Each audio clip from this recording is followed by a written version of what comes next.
At age 28, he got a call from the Reformed Church in America to start up a new church. As a young man, he had dreams. One of the dreams was to establish one of the biggest churches in the world. And in his own calculation, a big church should have about 6,000 members. So he set out a 40-year plan. Plan was to get 6,000 members in his church by the end of 40 years. If he should go by the plan, he should get about 150 members per year. Working on that plan that he said, he achieved that goal in 15 years. When you do the calculation, you realize that he actually got 400 members a year. This is what happens when you set a goal and devise a plan on how to achieve that goal.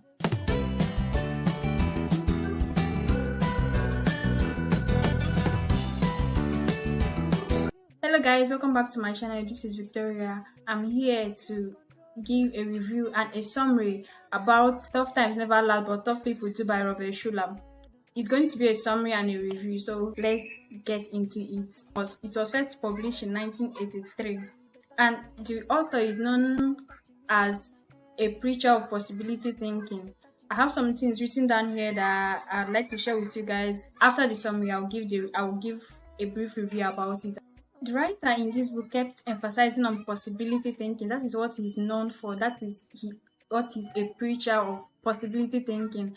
And here he gave 10 commandments of possibility thinking. The first one is never reject an idea or never reject a possibility because something is wrong with it. Because something is usually wrong with every idea. An idea is never fully formed when it comes out. So when you have an idea and you think that something is wrong with it, don't reject it.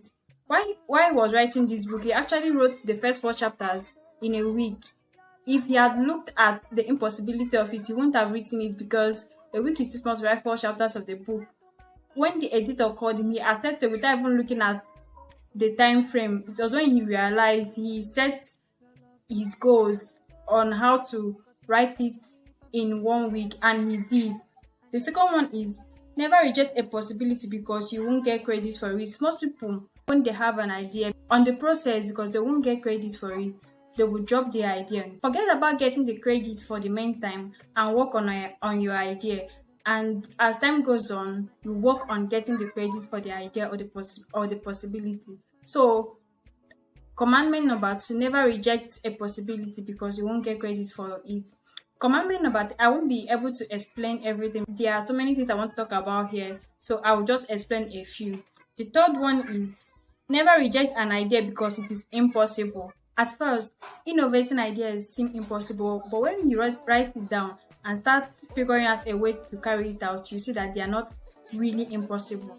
The fourth one is never reject a possibility because your mind is made up. You are like, oh, I've made up my mind. I can't change my mind. I can't do this. Look at it, review it. You might not know what will come with it, so never reject it because you've made up your mind. The fifth one is never reject an idea because it's illegal. This is a whole lot, and I have to mention that there are some commandments here that I had to agree with, but in his commandment he said never to reject an idea because it's illegal. It's a tough one, but you have to try it out first. Maybe it will be your idea that will make the policy to be changed. The sixth one, never reject an idea because you don't have the 4 M's. The 4 M's are money, manpower, muscle, and month. Like you don't have the time. Don't reject it. There's no time that is ever late. If you think it's too late, then review it. You might do something to save the time or to save the day. The seventh one is never reject an idea because it will create conflict. Because most ideas do. You can never develop a goal without establishing new set of tensions. There will be oppositions. There will be people backlashing it. So you just have to stick to it. If you keep rejecting your ideas that way, you're never going to do anything. You're never going to work on any idea. The eighth one, never reject an idea because it's not your way of doing things. You can always do things in a new way. So work on your ideas, devise new ways, work on it. It's really very important. The ninth one, never reject an idea because it might fail. Most ideas look like they fail at the first thought of it. But when you start working on it, you realize that it's what they try. So never reject an idea because it looks like it will fail. The 10th one is never reject an idea because it is sure to succeed. Some people are afraid that their ideas will work out, it will be a success, it will blow or something, and then they decide not to do it. They don't want the attention, the fame, and they don't want to be the ones that people will talk about. Well, what about the help it will give? What about the impact, the positive impact it might give to people when you work on it, when you put it to use? That is what he's trying to explain. Don't reject it because it is going to succeed. Those are the 10 commandments of possibility thinking. In this book, he mentioned that problems never end. There's no such thing as a problem-free life. A problem-free life is an illusion. When you solve a problem, other problems comes with it.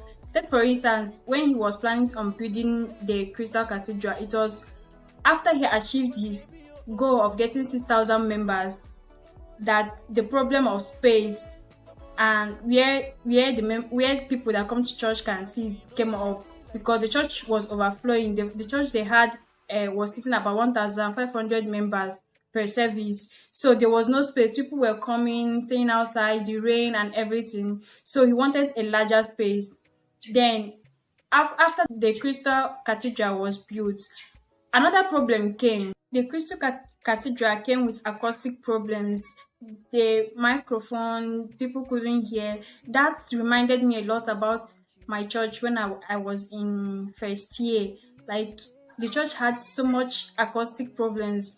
I couldn't hear whenever I went for mass. I couldn't even invite my friends to church because they won't be hearing what the priest is saying. So there is always, though it was a beautiful church, but that was a problem, and we set on solving that problem.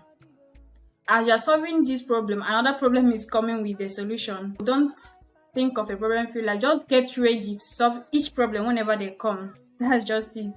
Get ready to solve the problems because they will surely come. The third point to note is to put your problems in proper perspective. Don't overestimate your problems or underestimate it. Be realistic about them because that will help you solve it. Take for instance, when you have a quiz and you know you don't know anything about the course, and you are very sure that you don't know what to do. What the thing, you have to be realistic about it. If you actually bring your book to study for a while, you might grab 2 or 3. The ones that are confusing you, call a friend, call a classmate, can put a little thing together so you have something to go into the hall with, so that you can write at least one during the quiz. But when you underestimate your problems and you relax, you don't want to even touch your books, and then maybe you want to depend on somebody that you will write from in the hall, many things could happen. You might get caught, you might be placed near somebody who can't even write anything. Then when you overestimate the problem, you can get sick, exam sickness. You won't be able to study, you won't even be able to write, or you convince yourself that you can't even write anything. But you'll be surprised at what you can achieve when you gather your books and gather materials to study. At least you get 1 or 2 that you can go with. The next point to note is that every problem does not necessarily have a solution. There are some you have to learn to live with. You accommodate it, you manage it positively. That brings us to his 12 principles of managing problems positively. They are: do not underestimate it, do not exaggerate it. I've already explained that one in putting your problems in proper perspective. Don't wait. When you have a problem, don't wait for a miracle. If a miracle happens, then it's just a plus added, it's just an addition to it. But don't wait. Try to tackle your problems. Fourth one, don't aggravate. Don't make it worse than it's already is. It's a problem. Just don't make it worse. Illuminate. It's time to get smarter. Think of ways. Get smarter. Get things done. It's not a time to get there. It's not the time to cry. You already have a problem. Like, you are unemployed. Get smart. Try doing something. Motivate. Bait. Look for answers. Maybe apply for jobs. Look for something you can do. Call a friend. just make sure you are in the process of getting another one because you've lost your job already. They call often, check often for spaces, for vacancies. 9, sublimate. Every problem comes with a lot of possibility. Check for your possibility, check for your chances, the chances that are available. 10, dedicate. Be committed to the new things, the new ideas you are bringing. Try to be dedicated to them, and it will work out for you. 11, communicate. Try to tell people your problems or that you need something. Don't be afraid to ask for help. Asking for help is very hard, we all know that, but you should try to ask for help because you need it. Insulate yourself from negative vibes, from negative thoughts, from people who tend to discourage you in everything you do.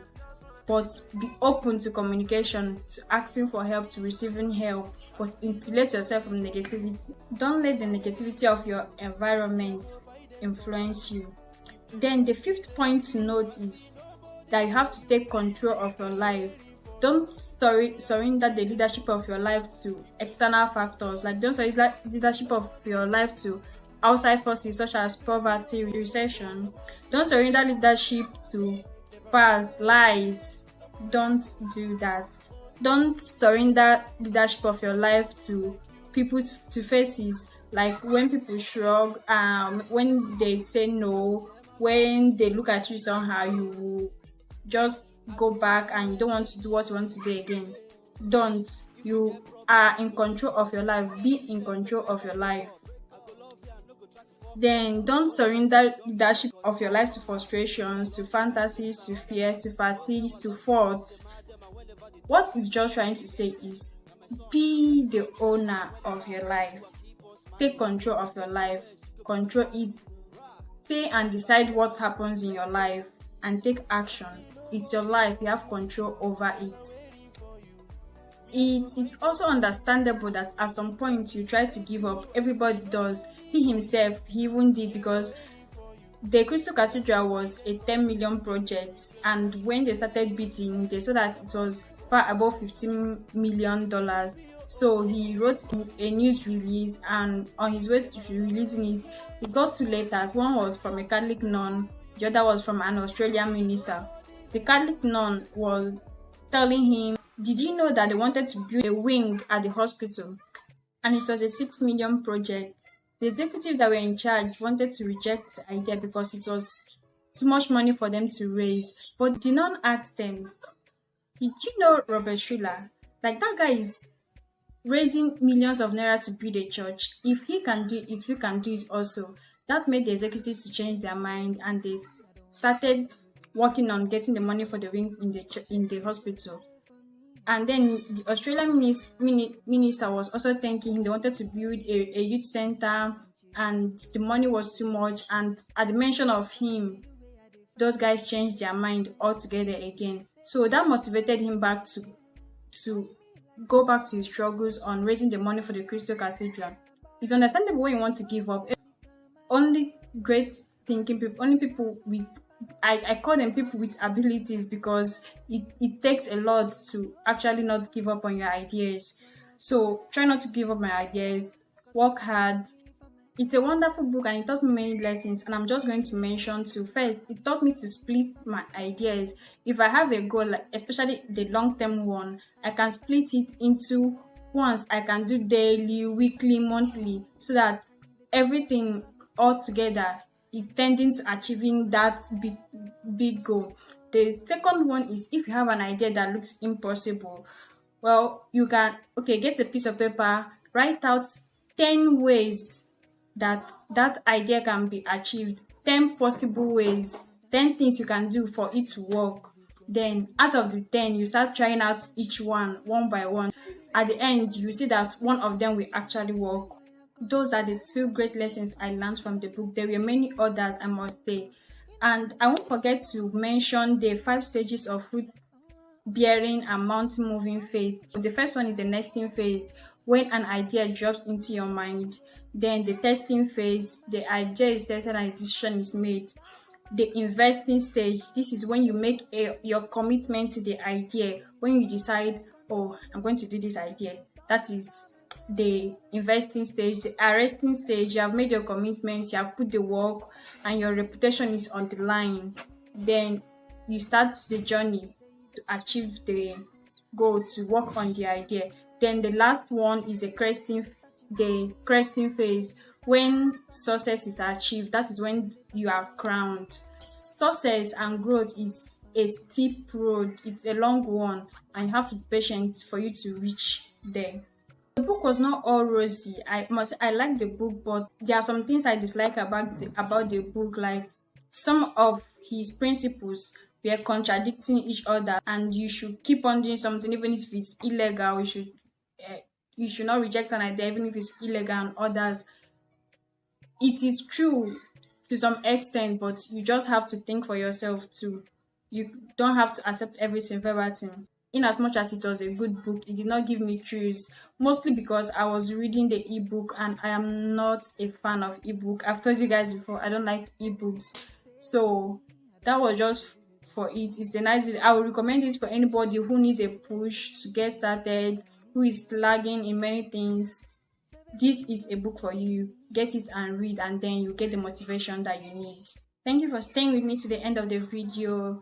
Thank you so much. Like my video, give me a thumbs up, and share the video so that a lot of people can get to know what is in this book.